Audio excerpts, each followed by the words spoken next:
Hello, welcome in, guys. Welcome in. Today is a special day. This is the very first story review I'll be doing for 2026. I said at the end of last year that I really wanted to start bringing them back. I only really stopped doing them because I got super busy and then I got lazy and then there was a lot of stuff happening end of last year for me. But anyways, we are here. We're back. And 2.5, Zenless Zone Zero, is the story that we're going to be talking about today. So yeah, I have a lot of thoughts about it. I enjoyed playing it, and then there are also parts I didn't enjoy so much, so that's why I wanted to chat about it. And here we go. Before we begin, real quick, if you guys do enjoy, please make sure to smash like, subscribe. I'd super appreciate it. Smash the like button. I don't have one joke, guys. I just want to talk about the story, so we're just gonna do that. Yeah, smash the like button and comment down below letting me know your guys' thoughts about everything. If you agree, disagree with anything I said, let me know. I'd love to hear everyone's insight, and also join the Discord server if you want to come chat, hang out, and have a good time. And apart from that, let's just get started, and here we go. I guess overall, Zenless Zone Zero 2.5 story thoughts. So I do kind of have to split this between main story and overall Zenless Zone Zero 2.5 story, just because I have differing opinions about both of them. I think the main story was like, but then the event stories were crazy good. Like the quality difference between the two of them for me are just so wide. So yeah, we'll talk about, I guess, overall the main story first. Main storyline. This was the finale of the 2.x overall journey, and I think for the most part it was pretty solid. There were a lot of really good things that they did in 2.5 that I really enjoyed, and I'm very glad they did, such as bringing back certain, storylines like the AI, the overall writing that they had for characters like Zhao. Shiyuan, I think, also was written super amazingly. They also did amazing lore and setup for the future with regards to Sunbringer, the other older Void Hunters. We had Lockspring, and then, yokai, all of those things. So I'm very glad. I think there's a lot of potential for 3.x to be super cool, especially because they are starting to kind of steer the plotline back towards some of the things that they had set up at the very beginning of the Zenless Zone Zero story. So there was a lot of potential, and they did do a lot of things quite well.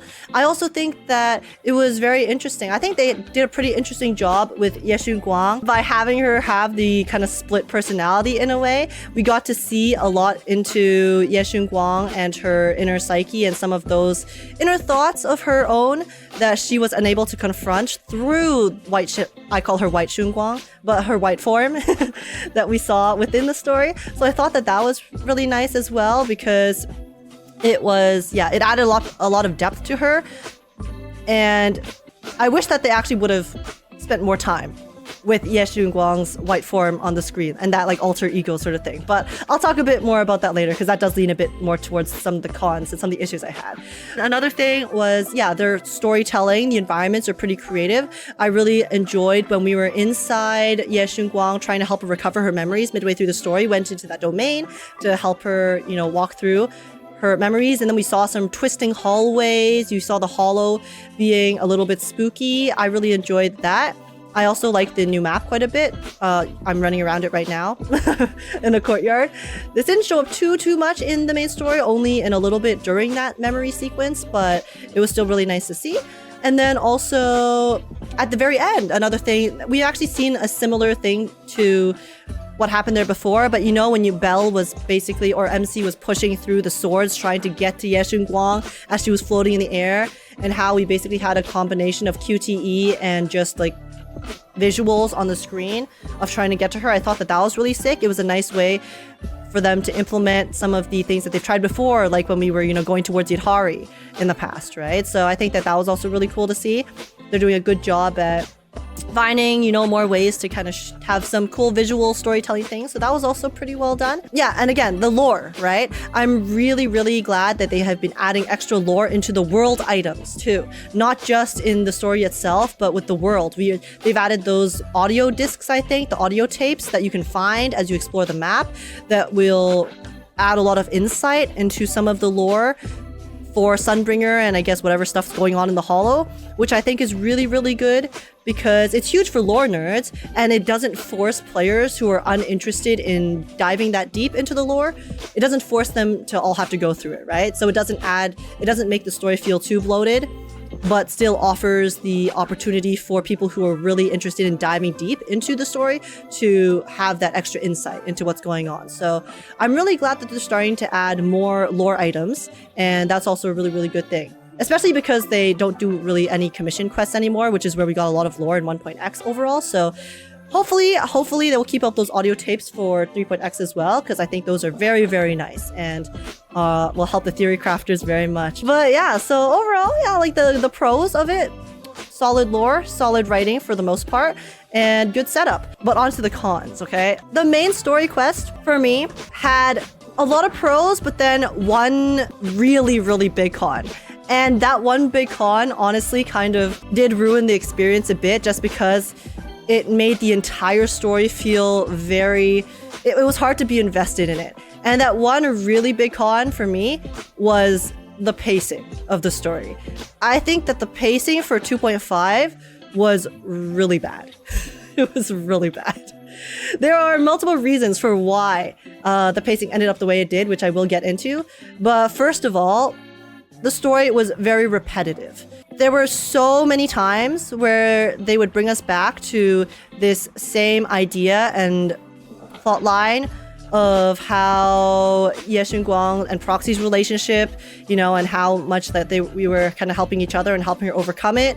And then we came back to that very many times without really adding any extra information in the times that we repeated it. Also, they tried to do some interesting stuff with Yixuan, which I actually did like. I did like that they were trying to expand onto Yixuan's character a bit, give her a bit of a flaw, I guess is how I would say it, by, you know, showing one of her mistakes in the past that has affected the present.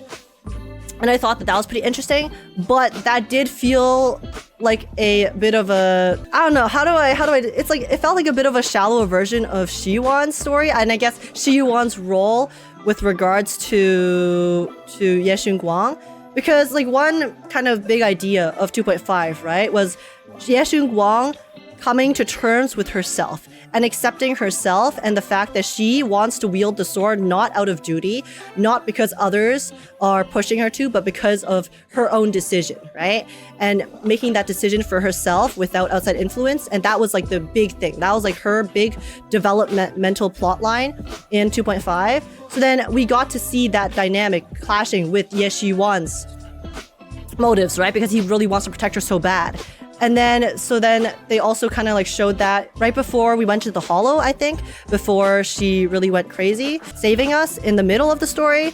They also had a brief mention of like how Yixuan was like, oh yeah, but it's like, oh, like I'm so worried for you, but like I'll let you make this decision. And then Shiyuan was also like, yeah, like I'll let you make this decision. So I don't know. I feel like because they didn't add too much depth into Yixuan's plotline, it did feel a little bit forced, I would say, in terms of what they were trying to do with her, which sucks a lot because, again, I really like the idea of what they were doing by further developing her story outside of the previous patches, but I feel like it was like a little bit, if they developed that a bit further, I think that could have been so much better. But for repetitiveness, the main culprit was definitely Proxy and Shunguang's relationship, with regards to how there was just so much repetition from Shunguang of how important Proxy was to her. And I'm going to be very clear here, okay? I know there's going to be people yelling. I'm not the target audience. People yelling, oh, like people complaining about romance are just like whatever. I have no issue when a character, you know, has a romantic storyline with another character, especially the main character, right? I have no issue if we have characters that are a bit more waifu coded. I think that's totally fine. We've had them before in Zenless and we'll have them more in the future, and that's totally okay. My issue lies in when a character is just waifu coded because they do not develop them further. To me, as I was playing the 2.5 main story, it felt like they were just trying very hard to tell me that I should care about Shunguang and tell me that Shunguang cares a lot about me, but that was about it. They didn't really show it to me, right? They just kept telling me over and over that, you know, like we've helped her through so much. We've helped her find her own strength. We've helped her do all these things. And then the only time they kind of show that is when we go into the hollow or into like the brain to help her fix her memories. But again, at that point, those memories that we've seen, that was a repetition of what we had already seen earlier in the story. And then, so then when you keep repeating the same things over and over without really offering anything new, it just feels a little bit bland to me, and it feels forced. So then that was a little frustrating. And then on top of the fact that, again, the pacing issue with how we go and, you know, save her, and then immediately she's completely fine. There's no more sword effects, you know, the side effects are all gone. And then, so like the combination of that with the fact that, to me, it felt like they kind of removed the stakes of the Qingming Sword storyline overall, made the entirety of Ye Xunguang's story feel a little bit cheap, I guess, is how I would describe it. And I think a big issue of why that is comes again down to the fact that this is an overarching 2.x issue of how they did not show Ye Xunguang until 2.4. If they had shown Ye Xunguang in this story prior to 2.4, much earlier, either like from 2.0 or onwards, right? If we got to see her earlier in the story, we got to see her and Proxy's relationship develop over time, right? If we get to see them develop their relationship throughout the events that happen in the story, we get to see her effects, right? We get to see the effects of the Qingming Sword on Ye Xunguang for an extended period of time. Then maybe, like in one of the earlier patches, mayhaps, Ye Xunguang pushes too far, like she did mid 2.5. We move that, like pushing too far, to an earlier patch, and then we have like maybe a patch where she's just dealing with those repercussions. She is struggling, and she doesn't have those memories, and then we come back to her, you know, having the Qingming Sword trial, and then being able to kind of find acceptance with the sword, and then, you know, the little cheat that the Qingming Sword gave us of how her side effects can be offset and lowered through this particular storyline, then that would have probably felt a lot more natural, and it wouldn't have felt as forced, right? I think because they felt like they needed to push Ye Xunguang so much as a character for us to care about in essentially a singular patch, it just didn't end up hitting, I think, because they just didn't have enough time to really make that relationship feel natural. We didn't get any time for that build up. So then we off rip, you know, the moment we start interacting with Ye Xunguang in 2.4, it's already like, oh my god, you know, like they're already like besties. We've known each other like so short, but then they're immediately, it's like getting super, super long. And let me be clear, I have no issue with 2.4 at all. I actually have no complaints about Ye Xunguang 2.4, even the date stuff. I actually think in 2.4, we actually got more insight into Ye Xunguang's character than we did in 2.5, the entirety of 2.5. In that one interaction in 2.4 where we're talking with her in the restaurant, you know, and she's giving us insight into how she feels and her kind of perspective on life and her relationship with her brother, things like that. I feel like I learned more about her in that instance than I did anything new from 2.5. Like, that's my issue, is I wish that they would have just worked harder to give her depth. And I think they had a very good opportunity to do that. They had a crazy good opportunity to do that with the White Shunguang version. Right? They started to give us inklings of that in the first half of 2.5, where we got to see White Shunguang and how she's contrasted so differently to Ye Xunguang, because her entire thing is that she is trying to project this front where she is trying to be, you know, the hero in a way, right? She's trying to be the strength for everyone. And then we have White Shunguang, who is essentially saying, yeah, you know, she tries to be that, but at the end of the day, I am her inner thoughts, I am her inner desires, and I am her true desires. And she is scared. She is just a scared girl who has been put in this position of power and is trying to, you know, deal with that, right? Deal with that responsibility. But then they, again, it's like, you know, they start building up that development with the White Shunguang version, and then it all goes wrong, which I thought was crazy cool, right? It's like, oh, holy shit, we're finally seeing some like really bad repercussions of the Qingming Sword, because that's the storyline they've built up through the entirety of 2.x. And then we have White Shunguang, and then, you know, that happens, and then we immediately go into her brain, and then bring her out of it, and then suddenly from that point onwards, I don't know, I feel like Shunguang from before and after that entire ordeal did not feel that much different as a character. So I wish we would have been able to see maybe some interactions between Shunguang and her white self version, right? I wish we could have seen more conflicts between the two of them, see them actually clashing with their ideals, see them fighting more, fighting further, trying to, each of them pushing for their own objective and motive, and then really get to, feel that conflict within herself.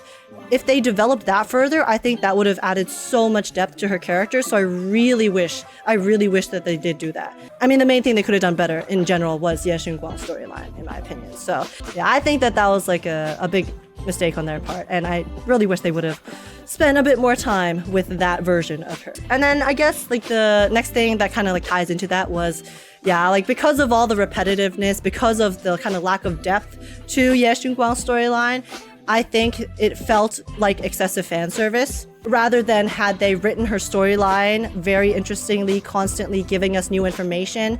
If her storyline felt like it was actually, super, super important throughout, then I think the fan service would not have been as big of a deal. But then because it feels shallow and repetitive, on top of the fact that we are constantly, faced with Shunguang, singing praises for Proxy, then it feels like the fan service is extra unbearable for a lot of people because there's no substance to it. An example of really good fan service in Zenless Zone Zero, I think, was Vivian. I think Vivian is also a waifu character. She's clearly marketed towards a certain purpose with her personality. But I think they did a really good job with her storyline. It felt natural. She had really interesting motives outside of Faithin, the proxy. And then we still were able to have that journey alongside her. And it didn't feel like it was just like she was just there to be our girlfriend, right? We essentially had our own plot lines and then came together in the end to, maybe have a relationship, if that is how you choose to interpret it. So I think that was a much better execution of a quote-unquote waifu character. And yeah, so I wish that Shunguang also had that. That's my only thing, really. Again, like to not to just constantly harp on the story. Shiyuan's storyline, I think, was done fantastically. Also because it was alongside Shunguang, right? I really loved his journey of being so in denial about, allowing his sister to walk this path, wanting to save her, wanting to essentially take that decision away from her because he felt like he needed protection. And then to have him finally in the end in a bit of a compromise, right?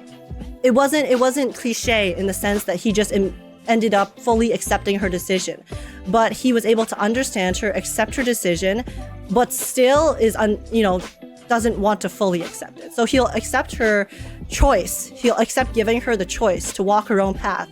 But that doesn't mean that he's going to be fully okay with allowing her to just go down a path that is going to end up with her death, right?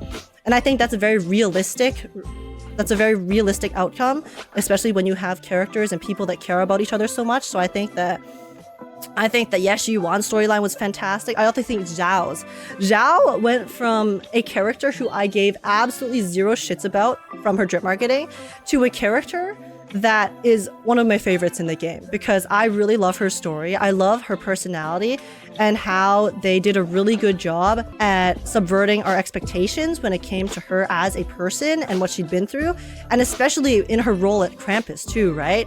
Seeing her in her role at Krampus and that scene at the end, I think also offered so much insight into Krampus as an organization and then how it functions. And again, lore. Lots of really cool lore building that they did for the future. So I'm sure Krampus will also be super relevant in future story, whether it's through new characters or seeing some old characters again.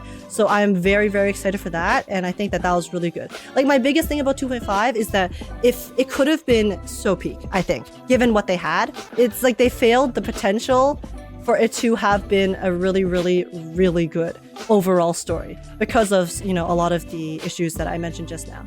So that's the most frustrating thing for me.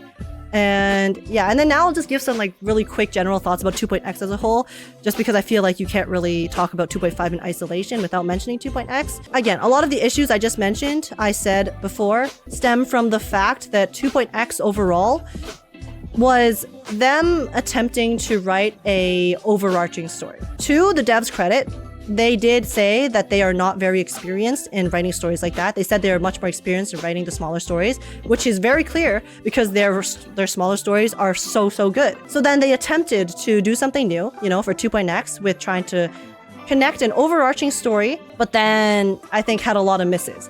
Like, I think a lot of individual 2.x patches were fantastic. I think 2.1 was super fun.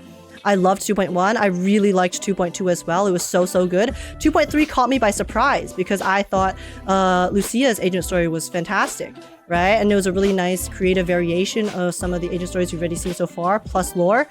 And then I think 2.4 for me was my favorite story in 2.x because it was the most, I think, relevant to the main plot line. And also I just really loved the dynamics between Krampus because they are my favorite organization in 2.x. So maybe there's some bias there. Yeah, so in isolation, I think 2.x had some really solid story patches, but as an overarching story, it left a lot to be desired. Especially with the Yunque Summit plotline, which was the faction that was supposed to connect everything together. So I give the devs a lot of leeway and understanding with 2.x because they did have to remake their entire game. So they were definitely playing catch up for most of the 2.x region, I would say. They were constantly, you know, adding new features, trying to like work in new ways to make the gameplay super interesting and fun. I can be very understanding of that, for sure, which is why I am a lot more forgiving of some of their mistakes throughout 2.x. But that doesn't change the fact that I do think that they did a pretty poor job at connecting everything together. Because again, a lot of the issues that I brought up could have been fixed by them just extending characters' appearance times within the storyline itself, and or even just, you know, being able to spread out the overarching storyline a bit more. Yeah, that's kind of my general thoughts. Also, yeah, because a big example of that I think is Sarah. Sarah has been set up as this amazing, very interesting villain from the start. Didn't really get much information about her until really like 2.3, 2.4. But then in 2 patches, she is essentially done away with as a individual, right? She's now joined the hive mind, the creator hive mind, but she no longer exists as an individual in that creator hive mind. She's now part of the creator, which was her objective. But imagine they built up Sarah's storyline from even more directly from the beginning of 2.x, right? Like, look how good Isolde was. I think Isolde was the best villain in 2.x overall because we got to see her develop throughout the patches before 2.2, right? We saw Isolde, we got to learn a lot about her before, which is why for me, I was caught quite off guard when she ended up, you know, betraying and being a villain. And then it was so sad when, you know, everything happened. So that's the power of building a storyline over time, rather than just trying to shoehorn everything into a single patch. And, you know, I hope that they will fix that for 3.x. Hopefully they will listen to our feedback for this. I'm sure they will. The devs are very receptive to feedback when it comes to Zenless Zone Zero. Hopefully if you guys do end up watching this Zenless Zone Zero devs, I'm not trying to, you know, hate or anything. If you fix these things, your story will be so good, especially with the storyline that you set up for 3.x. It's going to be so amazing. Because imagine how much different it would have been if the end of 2.5, like the final boss fight, I didn't really get much impact from it just because it's like, again, all of the Shunguang issues. And then the whole amnesia, the whole Qingming sort of amnesia storyline was like waved away, and then, yeah, anyways. Okay. Before I forget, the event stories themselves were so good. So good, bro. I played the co-op story. We got some crazy cool joyous lore in the co-op story. Fan-freaking-tastic. Holy shit. Yeah, that was amazing. The little like lore drops that we got there were so cool. It got me so invested in theory crafting for possible stuff that's happening with like Hollows, Hollow Zero, the old Void Hunters. So yeah, that was really good. And I also did play the Shunguang event quest, which again was really good. But that's the thing. This Shunguang event quest should have 100% been in the main story. I know there's a slight timeline issue with the Shiyuan stuff in this event, but apart from that, imagine this event was placed in the spot in 2.5 where we go into her brain and help her recover her memories. Maybe rather than, you know, us just being like, okay, we'll just get your memories back, here you go. we have her go through the trials. We have her go through the sword trials. She resonates with the sword. She learns some of the truths of the sword, and then that is how she accepts the sword and the sword accepts her, which then subsequently makes sense for why she is more okay later when she, for the rest of 2.5, you know, when she has to go and fight and really like go and battle at the moment, what we thought was the creator. And then that also would, you know, explain in the main storyline, the plot holes with regards to the side effects, because they did not explain that in the main storyline. You had to play this to find out. So I think that would have been crazy, crazy cool. And then for the Ye Shiyuan part of it, because I know people will complain about that, the Ye Shiyuan part of it could have very easily been like written around had Ye Shiyuan's, you know, plot line been shifted a little bit earlier in the overarching main story, you know, across a few different patches. And then we have him come to this begrudging acceptance of, you know, Ye Shunguang and her decision a bit earlier in the story, maybe at the beginning of 2.5 even. And then, you know, when we get to this point where she has to go into the sword to find her acceptance and accept the sword, then she also discovers that her brother, while he has technically, you know, on the surface accepted her decision, his heart hasn't. His heart still hasn't. Which is exactly where Ye Shiyuan is right now in the main story, right? In terms of his status, I guess. It's like he accepts her and her choices, but he's still trying to save her because he can't give up on her because he loves her so much, right? So you know, small like rewriting things like that would still make total sense. Because the issue about this is an amazing story. I think it's really cool when events can add on to lore, but you should not have to be forced to play an event to get lore that is very, very relevant and pertaining to the main plotline. I think any main story in a game should be able to stand on its own. You should not have to play any sort of event to be able to understand and fully appreciate what is going on in the main storyline. Yes, the event stories can enhance, right, by adding extra lore that is maybe not as completely directly relevant, but the biggest plot line of 2.x was the Qingming sword.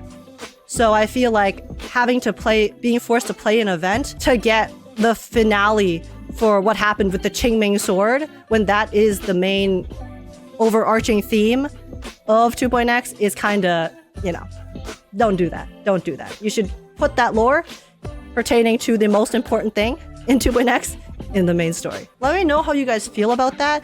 If I had to give the story a rating for 2.5, the main story, I'd give it like, my initial post-story playthrough was a 7.5, but I have, after time has passed, I've thought about it, I give the main story a 7 at most.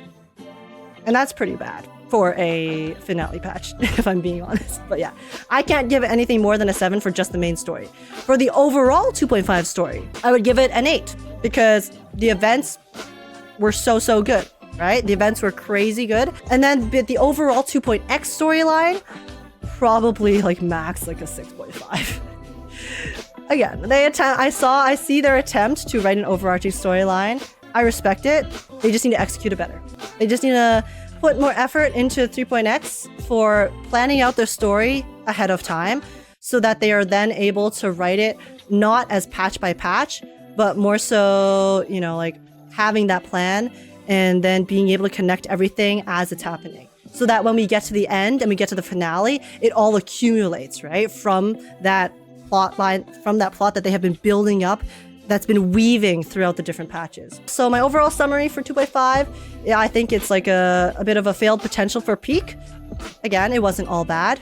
Amazing. There were amazing things they did here that I talked about earlier. So they keep up those. They keep up the amazing things. They work on just polishing the story and making it more cohesive overall.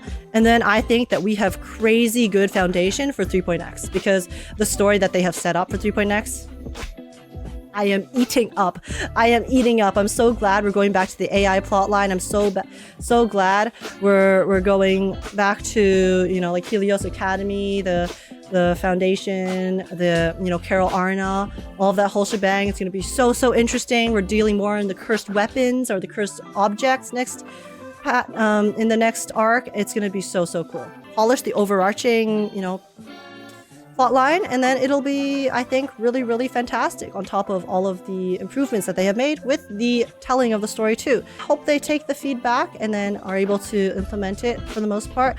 But let me know what you guys think about what I said here today. Let me know in the comments down below. I would be very interested to see what you guys have to say. And yeah, and also feel free to join my Discord server. Like, subscribe if you enjoyed. If you didn't enjoy, then, you know, all the power to you. Join the Discord server if you want to come chat, hang out, and have a good time. And apart from that, thank you so much for watching YouTube. Take care, and chat more later. See you guys in the next one. Bye!